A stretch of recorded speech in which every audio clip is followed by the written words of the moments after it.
During autumn 2021, the UK experienced an energy crisis where over 20 energy suppliers went bust, forcing us to rethink how we're going to meet rising demand for electricity in the future with supply. So what happened and what can be done to prevent something similar from occurring in the future? In short, there were three key events. Firstly, there was a lull in the wind. This meant that the power generated by wind turbines dropped by around 60%. Secondly, around half of our nuclear power stations were shut down, mainly due to maintenance requirements. This isn't uncommon in the nuclear industry, as we've seen. And in some cases, power plants have been closed years early because of issues such as cracks in graphite cores. The third point is that in the past, the UK has relied heavily on natural gas to generate electricity at times where we have a deficit. However, this time round, we weren't the only country that was in desperate need for natural gas. For example, we've seen in countries like Brazil, Portugal, and Italy that low levels of rainfall have resulted in low levels of hydroelectric power generation. And as a result of this, these countries are also relying more on natural gas. This increase in demand for natural gas has meant that the price of natural gas has increased significantly over the last year. So what does this mean for electricity consumers like me and you? Well, in the UK, we've been relatively well protected from increasing energy prices because energy suppliers are capped in terms of how much they can charge for electricity. This has meant that the energy suppliers themselves have had to absorb a lot of this additional increase in price of natural gas, resulting in over 20 of them ceasing trading. It's difficult to see how electricity prices won't increase in the future in order to prevent similar things from occurring. In other countries, we're seeing that electricity generators are having to stop the operation of their power plants because fossil fuel prices are too high to operate them. This is resulting in rolling blackouts. These events are a warning sign for what's to come as we transition to net zero, and it's only going to become harder. The reasons for this are twofold. Firstly, in the UK, it's expected that electricity demand is going to at least double by 2050 as we electrify heating and transport. This rise in demand is going to require additional supply of electricity to meet it. The second reason is that as we increase the level of renewable power on our grid, we increase its variability because wind power is generated based on when the weather conditions are right, not when the demand is highest, for example. The same would apply for solar. So given these challenges, what can we do in order to overcome them? Well, on the demand side, there's plenty me and you could be doing in terms of improving the energy efficiency of our homes and buildings. And this will be critical in order to reduce the demand for electricity that we see in the future. But I'd like to focus now on the generation side of things. And there are two options at the moment that are receiving a lot of attention. The first is to use energy storage, so that at times when we have high levels of renewable power, we can store excess energy to use at a later date. Energy storage is undoubtedly going to play a pivotal role in the transition to net zero, but it's important to also acknowledge the challenges that arise from it. And it's generally acknowledged that long-term energy storage is currently uneconomical and geographically constrained. Another option is to oversize renewables. An example of this would be to install more and more wind turbines so that even in periods where we have low wind, we can still generate enough power in order to meet demand. However, this also comes with its own challenges, and they're mainly based around the amount of land or sea space that would be required in order to achieve large-scale oversizing.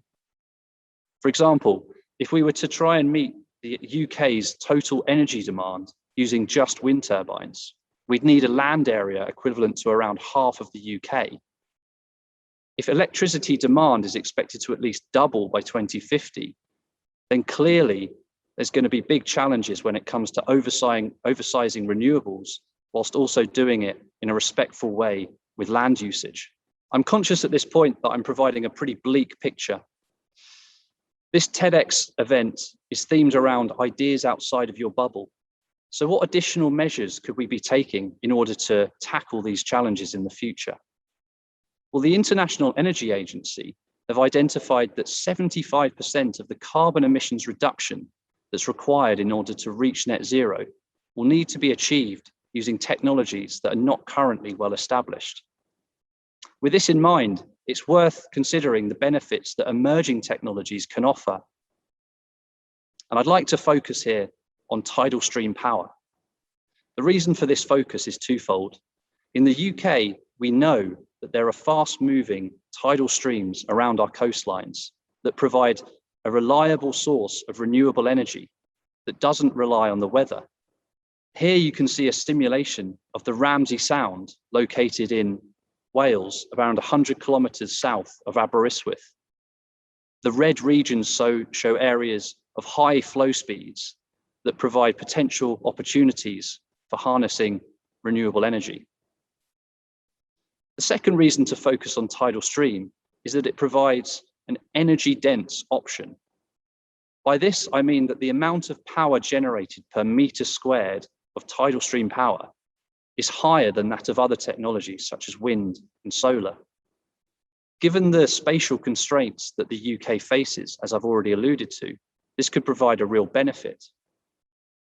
So how do we generate power from the tidal streams? Well, tidal stream turbines work in a similar way to wind turbines, and they look very similar too. They're positioned under the water, and the tidal flows rotate the blades in order to turn a generator to create electricity.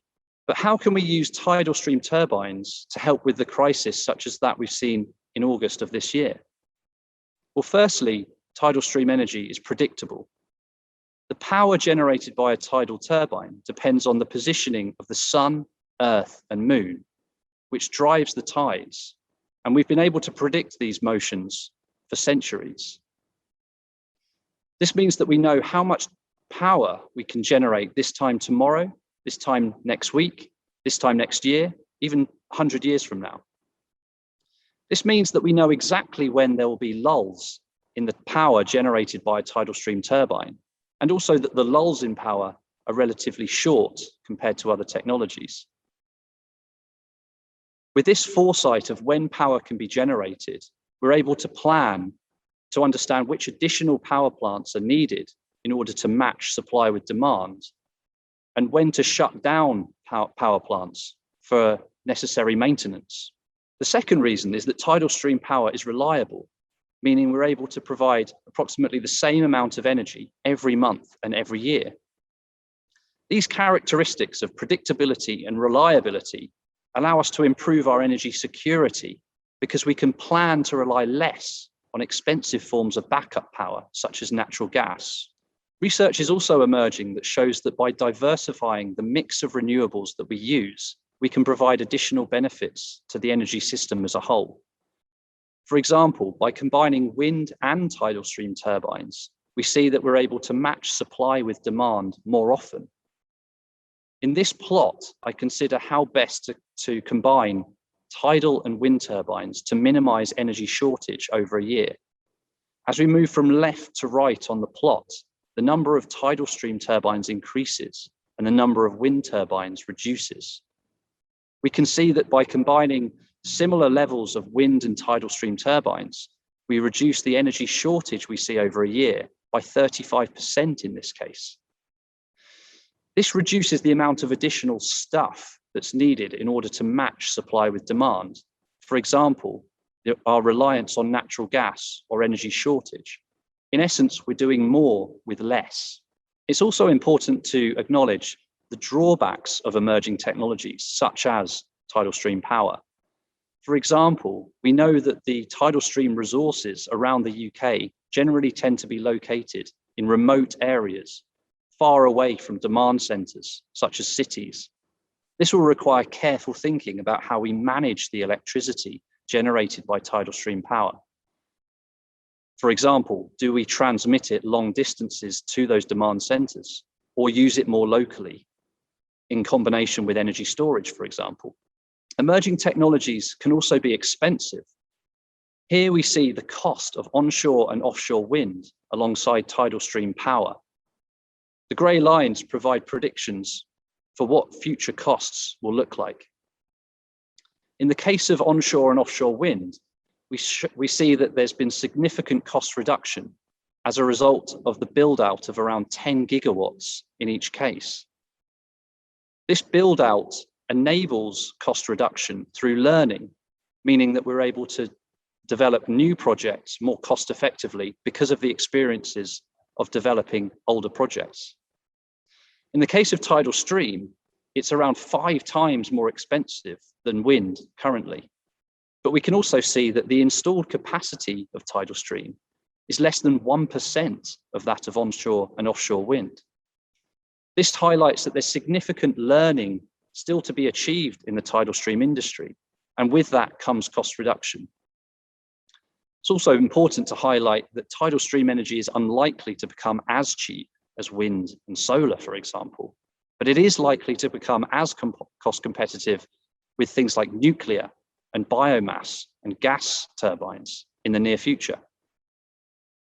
I'd like to finish by delivering the key message that all electricity technologies have shortfalls, but by understanding what those shortfalls are, we're able to establish the most suitable mix of technologies for a given location. This will help us to meet our net zero ambitions, whilst also preventing a similar energy crisis like we saw this autumn from happening in the future.